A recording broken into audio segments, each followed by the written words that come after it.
እንግዲህ ይሄኛው ሳይታችን ሙሉ ለሙሉ ግንባታ የተጠናቀቀለት ኢካርታ ይወጣለት ነው። ሙሉ ለሙሉ ህንጻው ያለቀ ስለሆነ 50% ከፍለው 50%ቱን ከፈለጉት ባንክ ጋር ማያያዝ ይችላሉ።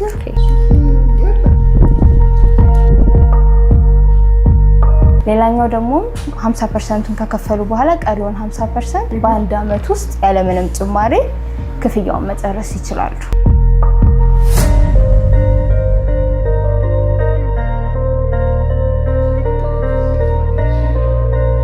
ሙሉ ዋጋውን ለሚከፍል ደንበኛ 20% እውነተኛ ቅናሽን ይዘን መተናል። አሁን ላይ ለደንበኞቻችን ይዘን የመጣ ነው ቦሌ ደንበር ኤግዛክት ሎኬሽኑ ጋዜቦ አደባባይ ጋር አፓርትመንት ይዘን መተናል። ሚክስድ ዩዝ የሆነ አፓርትመንት ነው ይዘን የመጣ ነው። ባለ አንድ መኝታ ካየን ቶታል ዋጋው 5.1 ይሆናል ሙሉ ዋጋው። እንዳልኩሽ 10% ነው ቅድመ ክፍያ የሚጠይቀው። ነገር ግን ከ30% ጀምሮ ክፍያ ለሚያደርጉ ደንበኞች እንደያከፋፈላቸው ዲስካውንት ይኖራቸዋል። ቪዲዮ ይዘንላችሁ የመጣ ነው ቦሌ ደንበል አካባቢ በ5.1 ሚሊዮን ብር ብቻ በሙሉ ክፍያ በማጠናቀቅ የቤት ባለቤት ወደሚሆኑበት ቪስኮ ሪል ስቴት ነው ጎራ ብለን ያለ ነው። እስቲ ውስጥ ያለውን ነገር እናያለን። አብራችሁን ቆዩ። ሰላም፣ እንዴት ነሽ? አለን። እንኳን ደህና መጣሽ። እንኳን ደህና ቆየሽ። እሺ፣ ወጥቼ ነኝ። ሰላም፣ እንዴት ነሽ? ሰላም፣ እንዴት ነሽ? እንኳን ደህና መጣሽ። እንኳን ደህና ቆየሽ። መልካም። እንግዲህ ዛሬ ወደ እናንተ ነው ጎራ ብዬ ያለው። እንግዲህ ቪስኮ ሪል ስቴት ብለሽኛል። ቪስኮ ሪል ስቴት ማን ነው? በምን አይነት ስራ ዘርፍ ላይ ተሰማርቶ ይገኛል የሚለውን ነገር እስቲ ንገሪኝ። እሺ፣ ቪስኮ ሪል ስቴት እንግዲህ የኤንኬ ቢዝነስ ግሩፕ ሲስተር ካምፓኒው ነው። ያው ማለትም ከዚህ ቀደም ኮንስትራክሽን ዘርፍ ላይ ነበረ፣ አግሪካልቸር ላይ ሞር ኦፍ ደግሞ ኢምፖርት ኤክስፖርት ላይ ፎከስ አድርጎ ለረጅም ጊዜ ሲሰራ ቆይቷል። አሁን ላይ እንግዲህ በዋናነት አድርጎ እየሰራ የሚገኘው ሪል ስቴት ላይ ነው። በሪል ስቴት ሴክተሩ ላይ ደግሞ በመጀመሪያ ይሄ አሁን ያለንበት ህንፃ ነው የመጀመሪያ ስራችን። ለኦፊስ ፐርፐስ ተደርጎ የተሰራ ህንፃ ነው። ይሄንን አስረክበናል። እኛም መገኛችን እዚሁ የራሳችን ኦፊስ ጋር ያለ ነው የራሳችን ህንፃ። ከዛ በመቀጠል ደግሞ መኖሪያ አፓርትመንቶችን መስቀል ፍላወር ላይ ጨርሰናል። ኢካርታው የወጣላቸው ያለቀላቸው አሉ። ኦልሬዲ ከጨረስን በኋላ ነው የተሸጡት እነሱ ገንብተን እነዚህን ይመስላሉ። በጣም አሪፍ። እንግዲህ ምናልባት ምን አይነት አዲስ ነገር ነው ይዛችሁ የመጣችሁት ወይ ደግሞ ከዚህ በፊት ያስረከባችሁት ሳይት አለ ወይ የሚለውን ነገር እስቲ ንገሪኝ። መልካም፣ በጣም አሪፍ። አሁን ላይ ለደንበኞቻችን ይዘን የመጣ ነው ቦሌ ደንበር ኤግዛክት ሎኬሽኑ ጋዜቦ አደባባይ ጋር አፓርትመንት ይዘን መተናል። ሚክስድ ዩዝ የሆነ አፓርትመንት ነው ይዘን የመጣ ነው። እንዳጠቃላይ ህንፃው የሚመስለው 3 ቤዝመንቶች አሉት ግራውንድ፣ ከዛ እስከ 3ኛ ድረስ ያው ሚክስድ ዩዝ እንዳልኩሽ ለንግድ ሱቅ ነው የሚውለው። ከ4 በኋላ ነው መኖሪያ የሚጀምረው። ቴራስ አለው። ሶ ይሄ ህንፃ አጠቃላይ ምን አሟልቷል የሚለውን ካየን ሰዎች የሚንቀሳቀሱበት 2 ኤሊቬተር አለ። እንዲሁም ደግሞ ሰፋ ያለ ተጨማሪ የእቃ ማጓጓዣ ሌላ ሊፍት አለ ተገጥሞለታል። የከርሰ ምድር ውሃ ያለው በየፍሎሩ የራሱ የሆነ ጋርቤጅ ሹተሮችን የያዘ በቂ የሆነ ፓርኪንግን ያለው ይህንን ሁሉ ያማከለ ነው ሳይታችን።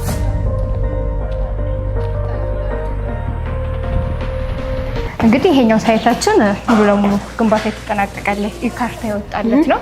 ባይዘው ኢካርታ የምንለው ከአሁን ላይ እንዴት ነው መሰለሽ ኖርማል ዲጂታል ካርታ ይወጣል። ይሄ ግን ከፋይዳ ጋር የሚያያዝ ካርታ ነው። አዲስ ዘመናዊ የመጣ ነው። ከፋይዳ ነበርሽ ጋር የሚያያዘው እና ያን ሁሉ አውጥተን የጨረስንለት ሳይታችን ነው። አጠቃላይ ህንጻው G+18 ነው። 2 ሊፍቶች አሉት፣ ስታንድ ባይ ጄኔሬተር፣ የከርሰ ምድር ውሃ ያለው፣ ጋርቤጅ ሹተር በየፍሎሩ ያለው ሁሉን ያማከለ ነው። እስኪ ሳምፕል ሩሞቹን ደግሞ ላሳይሽ። ደስ ይለኛል።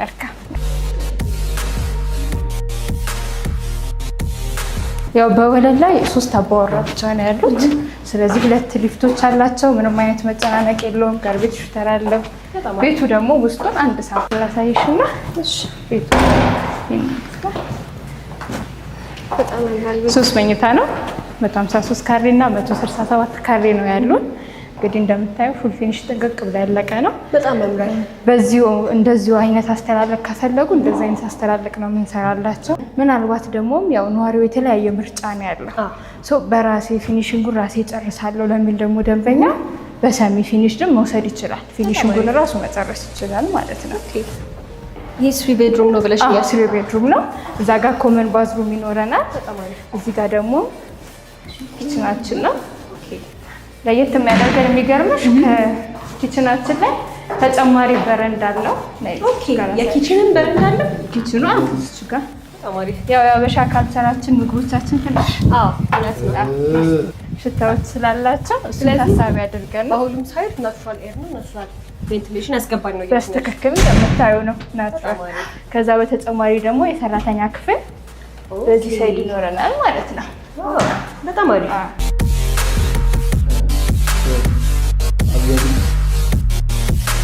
እንደዚሁ መኝታ ቤቶቻችንም ሰፋፊ ናቸው። መኝታ ክፍሎቻችንን ላሳየሽ። ይሄ አንድ የልጆች መኝታ ነው። የኛው አንደኛው መኝታ ነው የሚሆነው። በቂ ነው። ለልጆች በጣም በቂ የሚባል ሁኔታ ውስጥ ነው ያለው። እዚህ ጋር ሌላ ሁለተኛው የልጆች መኝታ ይኖረናል። በጣም አሪፍ። ይሄም እንደዚህ ተመሳሳይ ሰፊና ተፈጥሮ አየር ያለው በጣም ብሎ ያለቀለት ነው። ለልጆች በጣም ተመጣጣኝ ሆነ ክፍል ትክክል። ይሄ ሁለተኛው ክፍላችን ነው። ሌላኛውን ደግሞ እዚህ ጋር እናያለን። ማስተር ቤድሩም የምንለው ዋናው መኝታችን ነው። ይሄ ደግሞ ማስተር ቤድሩሙ ነው። ሰፊ ነው። የራሱ የሆነ ሻወር፣ ሽንት ቤት አለው። እንዲሁም ደግሞ ከቤቶቹ ጋር ተጨማሪ ብዙ አየር የሚወስዱባት ባልከኒ ያለቻት። ስለዚህ ለታክሲ ወደዚህ ወጣ ብሎ በደንብ ቢሆንም ማየት ይችላሉ። ብዙ አየርንም መቀበል ይችላሉ። ባልከኒ በቂ ይሆናል። የውስጥ ደግሞ ሻወር ሽንት ቤት ይኖረናል። እዚህ ጋር ሻወር ሽንት ቤቱን በጣም ሰፊ ነው። ሻወር ሽንት ቤቱ ሰፋ ያለ ነው። የማስተር ቤድሩሙ ሰፋ ያለ ነው። ሁሉም ሳሎኖቻችን ትላልቅ ባልከኒዎች አላቸው። እዚህ ጋር እንደምታዩ ሰፋፊ የሆነ ባልከኒ አላቸው። ስለዚህ ናቹራል ኤር እና ናቹራል ላይት ይገባል ማለት ነው። በሚገባ በሁለታ ታስራለህ ሰው ደንበል ጋዜቦ ጋር ብለሽኛል አይደለ? እስቲ ስለ አካባቢው ደግሞ እስቲ አንዳንድ ነገር ንገሪኝ። ካለው ሴፍቲ አንጻር ሊሆን ይችላል። ምናልባት ደንበኞች ለኢንቨስትመንት መግዛት የሚፈልጉ ይኖራሉና ከሱ አንጻር ምን ያህል ተመራጭ ነው ቦታው? በጣም አሪፍ። የሚገርምሽ እኛ ይሄንን ሳይት ስናወጣው ታርጌት ያደረግነው አስ ኢንቨስትመንት ነው። ለመመሰሽ በብዛት ለኢንቨስትመንት የሚመረጥ ቦታ ነው። ቦሌ እንደመሆኑ መጠን እዚሁ አካባቢ ላይ በዛ ላይ ለኤርፖርት 10 ኪሎ ሜትር ርቀት ላይ የምትገኝ ነች። ቅርብ ርቀት ናት። ሶ የውጭ ዜጎች ሊሆኑ ይችላሉ፣ እንዲሁም ዲያስፖራዎች በመጡ ጊዜ በመጀመሪያነት ለማረፊያነት የሚመርጧት ቦታ ናት። ኦልሬዲ ለምቶ ያለቀ ቦታ ላይ ነው ይሄንን ሳይት ይዘን የመጣ ነው። ሶ ይሄንን ነገሮች ታሳቢ አድርገን አስ ኢንቨስትመንት ነው ይዘን የመጣ ነው ይሄንን ሳይታችን። ስለዚህ ሙሉ ለሙሉ ለምታ ያለቀ ቦታ ላይ ነው ይዘነው የመጣ ነው። አዋጭነቱ ጥርጥር የለውም። እንዳጠቃላይ በአዲስ አበባ ውስጥ ካየሹ ፕራይም የተባለ ሎኬሽን ነው። ብዙ አሚኒቲዎች በዙሪያው አሉ። ትላልቅ ሆስፒታሎች፣ የእምነት ተቋማት እንዲሁም ደግሞ ትምህርት ቤቶች ሁሉንም አሚኒቲ ያሟላ ነው። በጣም ጥሩ። እንግዲህ ይህንን ሁሉ ከነገርሽኝ አይቀር ደግሞ እስቲ ከቤቶች ውጭ ያሏችሁ ደግሞ እስቲ ስለ ሱቆቹ አንዳንድ ነገር ንገሪ። በጣም አሪፍ። የንግድ ሱቆቻችን እንዳልኩሽ እስከ 3ኛ ፍሎር ድረስ ያሉት ናቸው የሚሆኑት። እነዚህ የንግድ ሱቆች ላይ በካሬ አማራጫቸውን ካየሽ ከ10 ካሬ ጀምሮ በፈለጉት የካሬ አማራጭ ይዘንላቸው የመጣ ነው። ከ10 ካሬ ጀምሮ እንደፈለጉት ካሬ አማራጭ መውሰድ ይችላሉ። ሶ ይሄንን ሱቅ ደግሞ ካየነው ምን አድቫንቴጅ ያገኛሉ ይሄንን ሱቅ እዚህ በመግዛታቸው የሚለውን ካየነው ቅድም እንዳልኩሽ ስለ ሰፈሩ ከሎኬሽኑ ፕራይም ከመሆኑ በተጨማሪ ምን አለ ጀስት እኛ ሳይታችን አደባባይ ዳር ነው ያለው። አደባባዩ ፊት ለፊት መንግስት አዲስ የያዘው ፕሮጀክት አለ። ምንድነው ይሄ? የፓርኪንግ ኤሪያ ነው። ትልቅ የሆነ የፓርኪንግ ኤሪያ አለ። ሶ እዚህ አካባቢ የሚመጡም ሊሆኑ ይችላሉ፣ ኦፊስም ያላቸው ሁሉም ሴትል ያደረጉ ሰዎች በሙላ ሊሆኑ ይችላሉ። እንዲሁም አዲስ የሚመጡት መኪና ፓርክ ለማድረግ የሚጠቀሙበት ቦታ ነው ይሄ ቦታ። ሶ ከዚህ ፓርኪንግ በሚወጡበት ጊዜ ብዙ አይነት ፍሎ ይኖረዋል። የኛ ሳይት ደግሞ ኤግዛክት ፊት ለፊቱ ነው ያለው። ሶ ከዚህ ሱቅ በሚገዙ ጊዜ ፊት ለፊት የመታየት ኦፕሽን አለው። በደንብ ፍሎ አለው።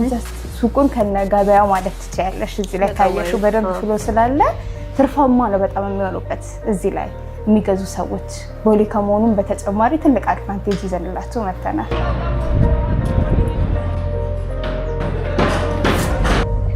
ሰላም እንዴት ነሽ? እንኳን ደህና መጣሽ። እንኳን ደህና ቆየኝ። እንግዲህ ቢሮ ውስጥ ትንሽ ቆይታ አድርጌ ነበረ እና እዚህ ቦታ ድረስ ተገኝቻለሁ የሚባለውን ነገር እውነት ነው ወይስ ምንድን ነው የሚለውን ለማየት እስቲ ስላለው የግንባታ ሂደት ደግሞ አንተ ትንሽ ታብራራልኛለህ? ያው መልካም።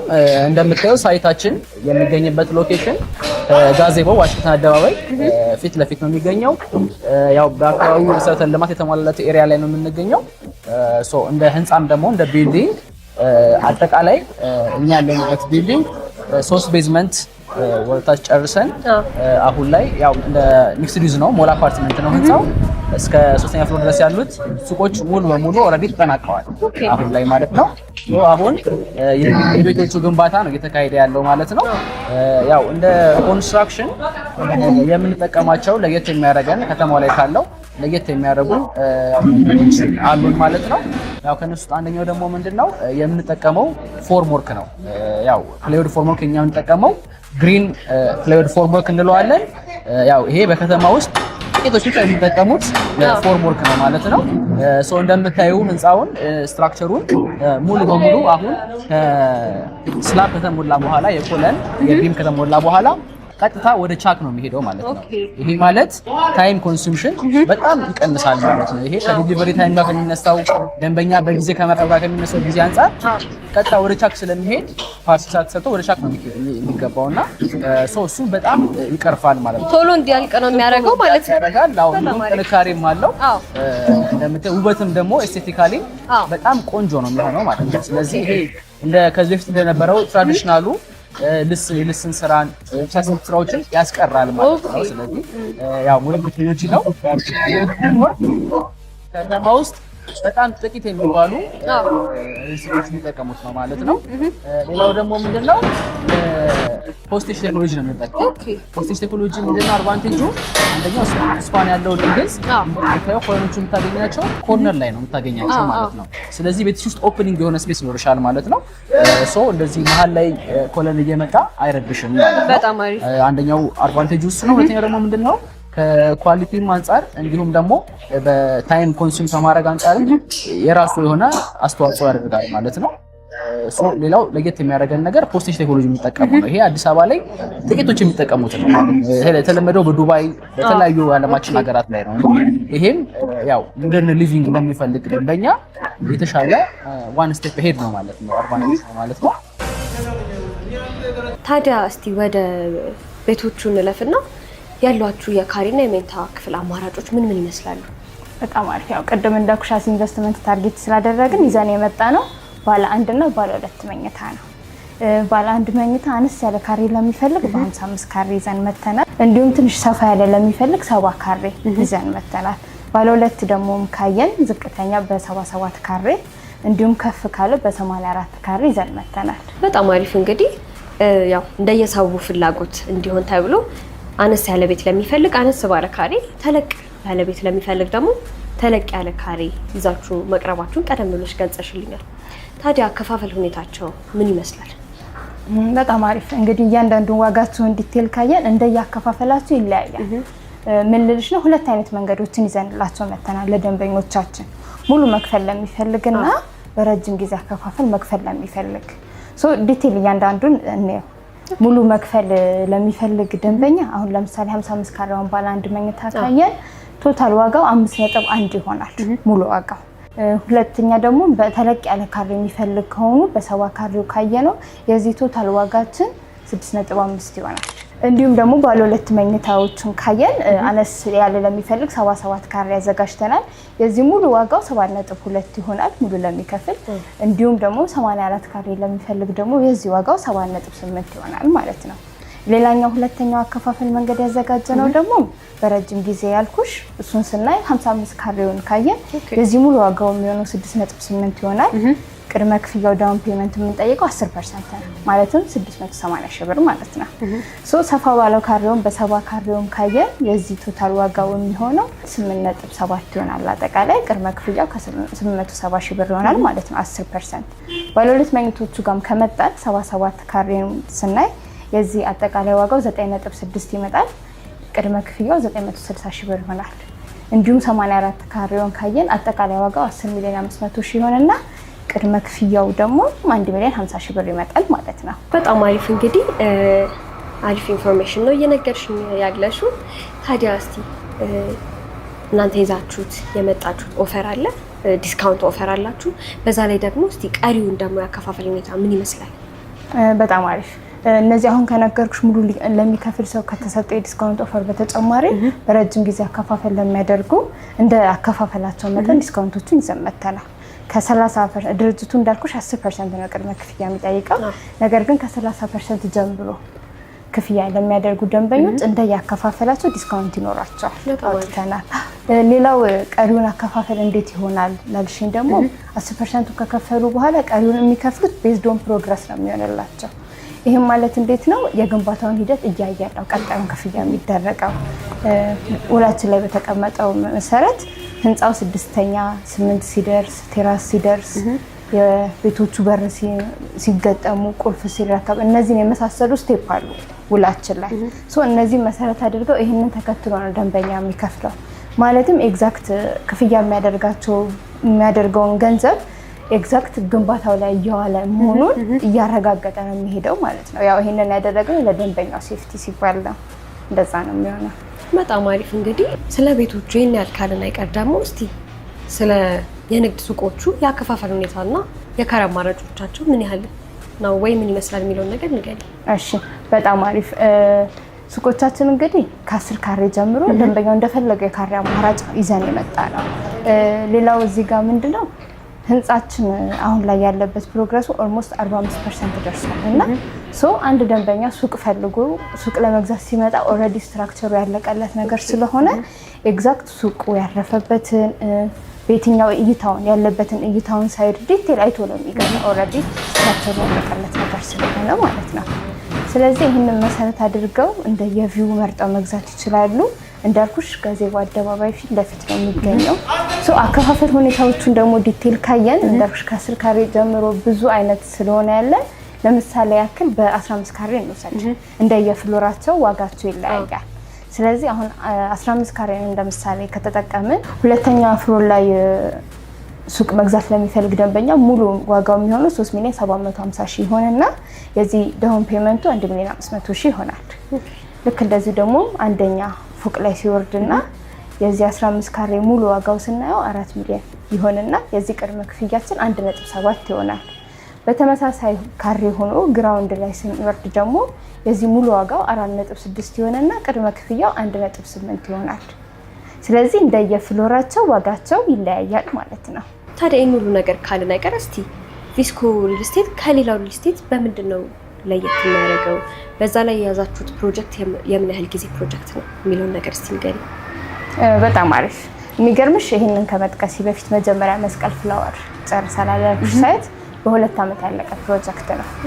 ይህም ማለት ምንድነው ጀስት ካምፓኒው በራሱ ነው ገንብቶ እዚያ ያደረሰው። ከዛን ግንባታው ካለቀ በኋላ ነው ለሽያጭ ላውንች አድርገን የነበረው ያኔ። ይህን በ2 ዓመት ነው የጨረስነው። ይህንን ፕሮጀክት ደግሞ ካየን የንግድ ሱቆቹ በ1 ዓመት ከ3 ወር ነው የሚረከቡት። ያው ስትራክቸራቸው ስላለቀ ፉል ፊኒሽድ አድርጎ ያው ማክሲመሙን 1 ዓመት ከ3 ወር ባለው ይረከባል። ወደ አፓርትመንቱ ከመጣን ደግሞ ያው ግንባታው 45% ስለደረሰ ኦልሬዲ አሁን ላይ ላውንች ስናደርገው 45% ገንብተን ያወጣ ነው። ስለዚህ ቀሪውን ደግሞ ጨርሶ ጥንቅቅ አድርጎ ለማስረከብ ማክሲመም 2 ዓመት ከ6 ወር ነው። በጣም አሪፍ። እንግዲህ ታዲያ አንድ ደንበኛ ያው በረጅም ጊዜ አከፋፈል መርጦ ከእናንተ የንግድ ሱቅም ሆነ መኖሪያ ቤት ገዝቶ እንግዲህ ቅድመ ክፍያውን አጠናቆ ከዛ በኋላ ያለውን ቀሪውን ክፍያ እስኪያጠናቀቅ ድረስ በመሀል ማቴሪያል ቢጨምር ምናልባት እንደሚታወቀው ነዳጅ፣ ዶላር እንደነዚህ አይነት ነገሮች ቢጨምር እናንተ ጋም ዋጋ የመጨመር አይነት ነገር አለ ወይስ እንዴት ነው? በጣም አሪፍ ጥሩ ጥያቄ ነው የጠየቅሽኝ። ቪስኮን ለየት የሚያደርገው አንዱ ነገር ይሄ ነው።